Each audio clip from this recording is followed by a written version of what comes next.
Good afternoon students.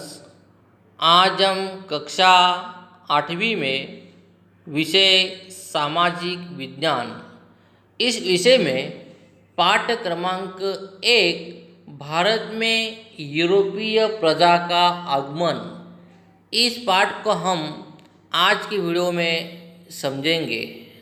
विद्यार्थी मित्रों हो, हमारे भारत देश में अनेक यूरोपीय प्रजा आकर व्यापार करने के लिए भारत देश में आए, जैसे कि पुर्तगाली, डच, अंग्रेज, फ्रेंच। ऐसी प्रजा भारत में भारत की समृद्धि को देखकर व्यापार करने के लिए यहाँ पर आए। पर इन लोगों ने व्यापार करते करते राजकीय क्षेत्र में भी हस्तक्षेप करना चालू किया और अपना अधिकार यहाँ पे धीरे धीरे जमा लिया। और ऐसी स्थिति में इन यूरोपीय प्रजा ने हमारे भारतीय लोगों का बहुत शोषण भी किया। अंग्रेज़ों ने हमारे भारतीय जनता का बहुत सारा शोषण भी किया। हमारी जनता के ऊपर, प्रजा के ऊपर अन्याय और अत्याचार भी किए।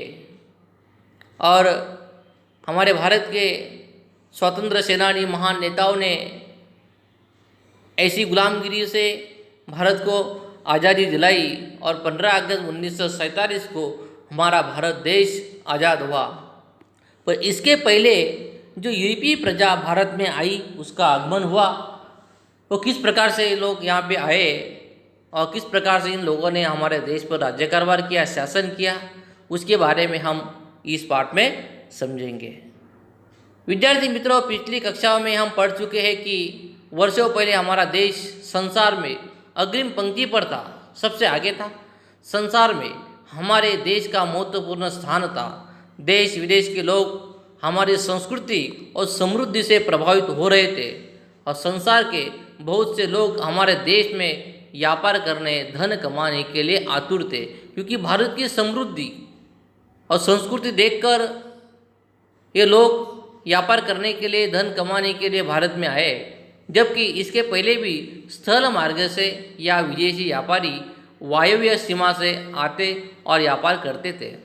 स्थल मार्ग से अरब देश के व्यापारी वर्षों से व्यापार करते थे, परंतु तुर्कों ने कॉन्स्टेंटिनोपल जीत लिया। देखो विद्यार्थी मित्रों, यहाँ पर व्यापार करने के लिए पहले जो लोग थे वो स्थल मार्ग से व्यापार करने के लिए आते थे, पर कुछ सालों के बाद अरब देश के व्यापारी यहाँ पे कितने वर्षों से यहाँ पे व्यापार करते थे, परंतु तुर्कों ने जो कॉन्स्टेंटिनोपल मतलब इस्तंबुल नाम का जो शहर था, वो शहर उन्होंने जीत लिया, जिससे परिस्थिति में परिवर्तन आ जाने के कारण स्थल मार्ग द्वारा उनका होने वाला जो व्यापार था वो व्यापार रुक गया, जिसके कारण यूरोपीय देशों ने भारत की चीज़ वस्तु जैसे कि रेशम है, सूती कपड़ा, मलमल, मिर्च, मसाला, तेज पत्ता आदि की मांग उनकी बढ़ गई। इस परिस्थिति का लाभ लेने के लिए यूरोप के अधिकांश देशों ने भारत पहुंचने के लिए जल मार्गों को खोजने की योजना बनाना प्रारंभ किया। अब उसका जल मार्ग का रास्ता बंद हो जाने के बाद उन्होंने भारत के साथ तो इनको व्यापार करना था, इसलिए इन लोगों ने जल मार्ग की खोज करना चालू करवा दिया। यहाँ पे नक्शे में देखिए विद्यार्थी मित्रों, यहाँ पर जो नक्शा दिया हुआ है, जल मार्ग, पुराना जमीन जल मार्ग और नए जल मार्ग की खोज यहाँ पे दी हुई है। समुद्र किनारे से यहाँ पर व्यापार करने के लोग किस प्रकार से आए। एक कॉन्स्टेंटिनोपल नाम का एक शहर है जो तुर्कों ने जीत लेने के कारण से उनका स्थल मार्ग से व्यापार करना बंद हो जाता है। उसके बाद इन लोगों ने जल मार्ग से व्यापार करने के लिए रास्ता खोजने का प्रयास किया।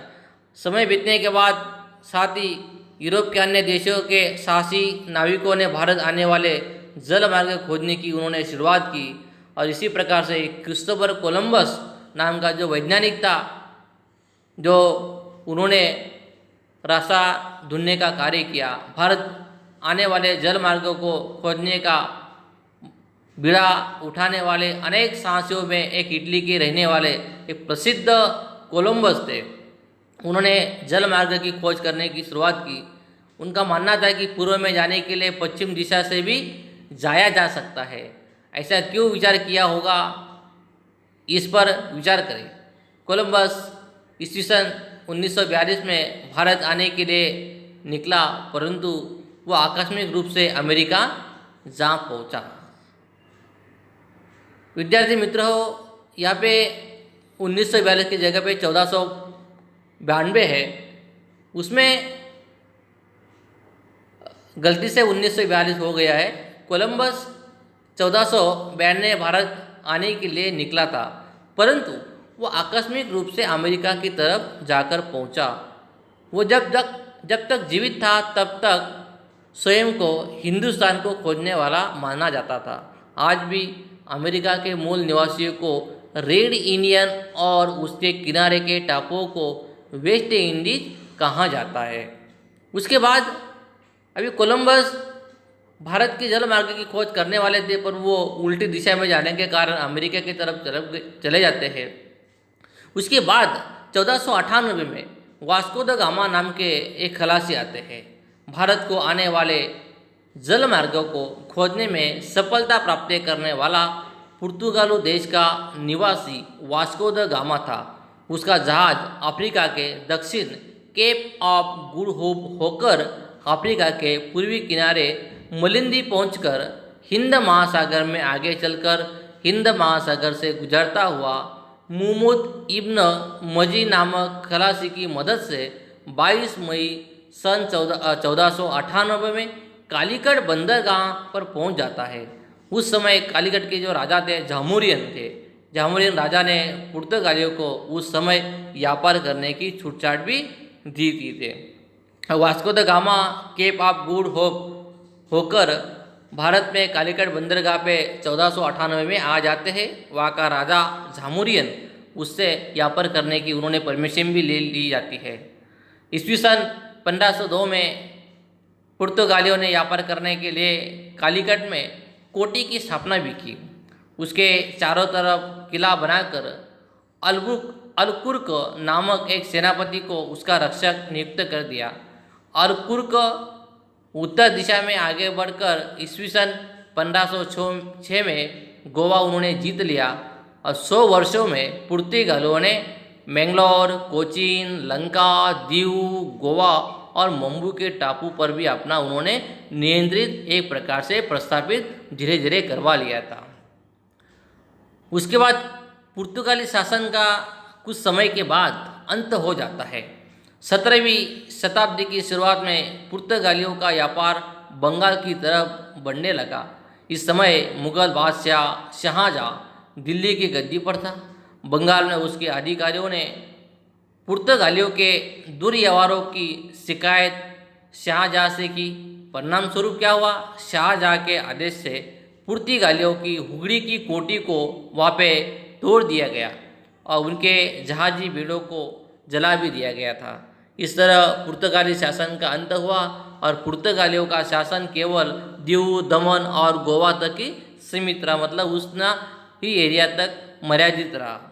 उसके बाद डच जो प्रजा है, डच प्रजा भी व्यापार करने के लिए भारत में आई। पुर्तगालियों के आगमन के बाद के 100 वर्ष तक लगभग मतलब 16वीं शताब्दी के अंत में हॉलैंड, वर्तमान में जिसको हम नेदरलैंड कहते हैं, वहाँ के निवासी डच लोग व्यापार करने के लिए भारत में आए।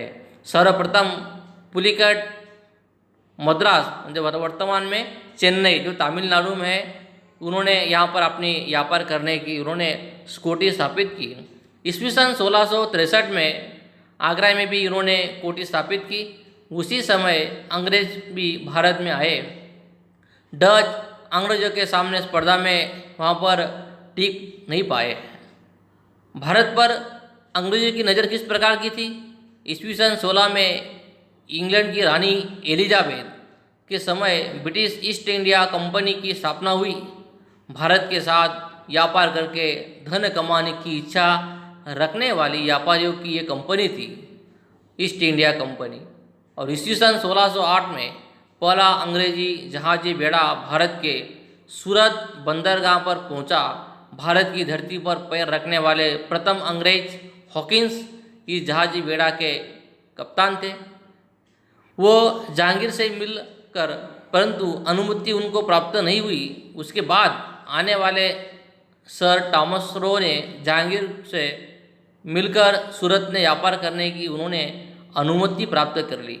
उसके बाद दिल्ली की गद्दी पर शाहजहाँ बैठा और शाहजहाँ ने अंग्रेजों को बंगाल में व्यापार करने की उन्होंने छूट दी, अनुमति प्रदान करवा दी। अब फ्रांसीसी लोग भी यहाँ पे भारत को व्यापार करने के लिए आए हुए थे। फ्रांसीसियों ने फ्रेंच ईस्ट इंडिया नामक कंपनी 1664 में स्थापित की। इस प्रकार से अंग्रेजों ने ब्रिटिश ईस्ट इंडिया कंपनी स्थापित की थी, उसी प्रकार फ्रेंच लोगों ने भी फ्रेंच ईस्ट इंडिया नामक कंपनी सन 1664 में स्थापित की थी। फ्रांसीसियों ने सूरत, मछलीपट्टनम और पांडिचेरी में अपनी कोटियाँ स्थापन की। फ्रेंचों की कंपनी का बड़ा अधिकारी डुप्ले था, जिससे भारत में यूरोपियन शासन के विस्तार करने की इच्छा हुई। इस तरह से यूरोपियन प्रजा में अंग्रेज और फ्रांसीसी दो शक्तिशाली कंपनियां एक दूसरे की स्पर्धा करते थे, और अंग्रेज और फ्रेंच दोनों के बीच में स्पर्धा चलती रहती थी। उनमें बहुत संघर्ष और लड़ाई भी उन दोनों के बीच में हुई, जिसमें अंत में अंग्रेज जो लोग थे वो सफल हुए, परंतु फ्रांसीसियों के पास अंत में पांडिचेरी, माहे, चंद्रनगर आदि कुछ केंद्र उनके पास भी व्यापार करने के लिए बचे थे। बाद में बंगाल में अंग्रेजों का व्यापार बढ़ता गया। ईस्वी सन 1965 में हुगली नदी के किनारे अंग्रेजों ने सर्वप्रथम व्यापार करने की शुरुआत की। अपनी कोटियाँ उन्होंने वहाँ पर स्थापित की, आसपास के उन्होंने किले बनवाए, अपने रक्षा के लिए सैनिक भी उन्होंने रखे, और मुग़ल बादशाह औरंगजेब के पास से वार्षिक खिराज मतलब रकम के बदले में कर चुकाए बिना व्यापार करने की उन्होंने अनुमति भी उन्होंने उस समय प्राप्त करवा दी। उसके बाद विद्यार्थी मित्रों हो, अब कंपनी अधिक से अधिक धन कमाने की स्पर्धा में लग जाती है। बंगाल में कर मुक्त व्यापार करने की घोषणा में केवल कंपनी को ही कर मुक्त व्यापार की छूट दी थी, परंतु कंपनी के अधिकारी व्यक्तिगत व्यापार में भी कर नहीं देते थे, जिससे बंगाल को होने वाली कर की आय कम हो गई, जिसका बंगाल के नवाब मुर्शिद अली खान ने उस समय विरोध दर्शाया। ये विवाद दिन प्रतिदिन बढ़ता गया और अंत में उसका परिणाम स्वरूप 1757 में एक बहुत बड़ा युद्ध होता है, जिसे हम फांसी का युद्ध कहते हैं। अब फांसी का युद्ध होता है 1757 में। ईस्वी सन 1756 में सिराज उद्दौला बंगाल का नवाब बना, जिसकी अंग्रेजों पर धाक थी, जिससे अंग्रेज उसे पसंद नहीं करते थे। सिराज उद्दौला बंगाल का नवाब न रहे, उसके लिए अंग्रेजों ने षड्यंत्र भी किया था, और सिराज उद्दौला के विरोधियों को मदद करना भी उन्होंने शुरू किया था। अंग्रेज लोग नहीं चाहते थे कि सिराज उद्दौला बंगाल का नवाब बने, उसके लिए उन्होंने विरोध भी दर्शाया। सिराज उद्दौला ने कंपनी को आदेश दिया कि कंपनी राज्य की स्थिति में हस्तक्षेप करना बंद कर दे, अंग्रेज अपनी कोटियाओं की किलेबंदी करना बंद करे और नियमित कर भरे, शर्तों का पालन करे, हुए व्यापार करे।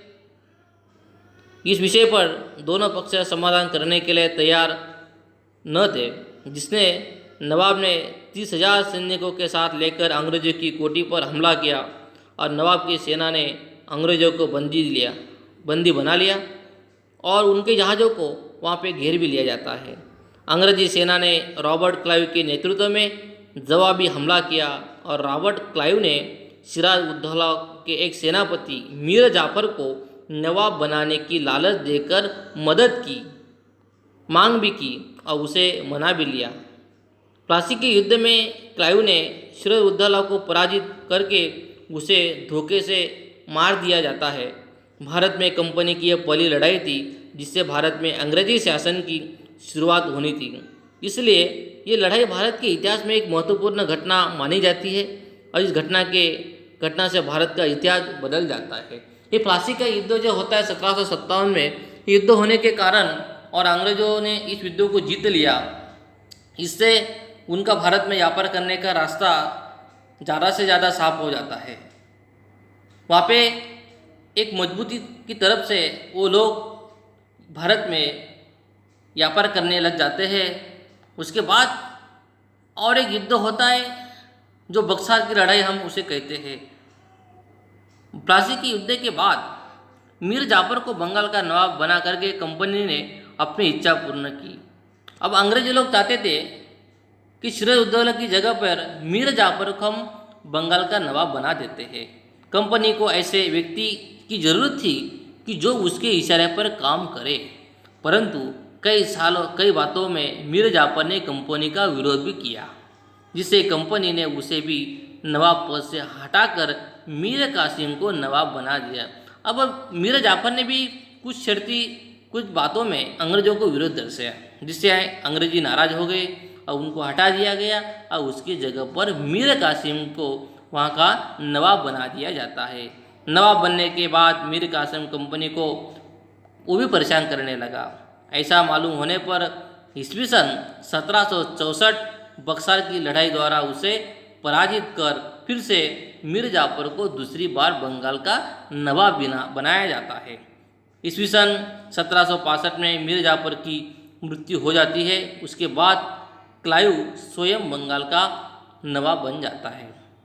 इस तरह बंगाल से शुरू हुआ अंग्रेजी शासन पूरे भारत को किस तरह गुलामी की जंजीर में जकड़ लिया और ईस्ट इंडिया कंपनी एक व्यापारी कंपनी से आगे बढ़कर पूरे उपमहाद्वीप की शक्तिशाली सत्ता बन गई। इस विषय में बहुत कुछ बातें हम आगे के प्रकरण में विद्यार्थी मित्र और समझेंगे। पर विद्यार्थी मित्र हो, यहाँ पर अंग्रेजी लोग, फ्रेंच, डच, पुर्तगाली, ये जो यूरोपियन प्रजा थी, ये भारत की समृद्धि और संस्कृति को देखकर व्यापार करने के लिए यहाँ पर आए थे। पर व्यापार करते करते उन्होंने अपनी राजकीय सत्ता में भी हस्तक्षेप किया, राज्य कारभार करने लगे और भारत को गुलाम बना दिया। पर ऐसी परिस्थितियों में भी भारत के कुछ महान नेताओं, स्वतंत्र सेनानी, उन्होंने भारत की आज़ादी के लिए बहुत सारे प्रयास किए और 15 अगस्त 1947 को हमारे भारत माता, जिसे हम कहते हैं, ऐसा भारत देश को उन लोगों ने आज़ादी दिलाई। तो इसी प्रकार से विद्यार्थी मित्रों, अंग्रेज यहाँ पे किस प्रकार से आए, यूरोपियन लोग किस प्रकार से आए, किस प्रकार से राज्य कारभार किया, उसका सार इस प्रकरण में दिया हुआ है। आपको इस वीडियो को और अच्छे से अच्छे देखकर इस पाठ को समझाने का प्रयास करना है। आज के वीडियो में विद्यार्थी मित्रों हो इतना ही। धन्यवाद।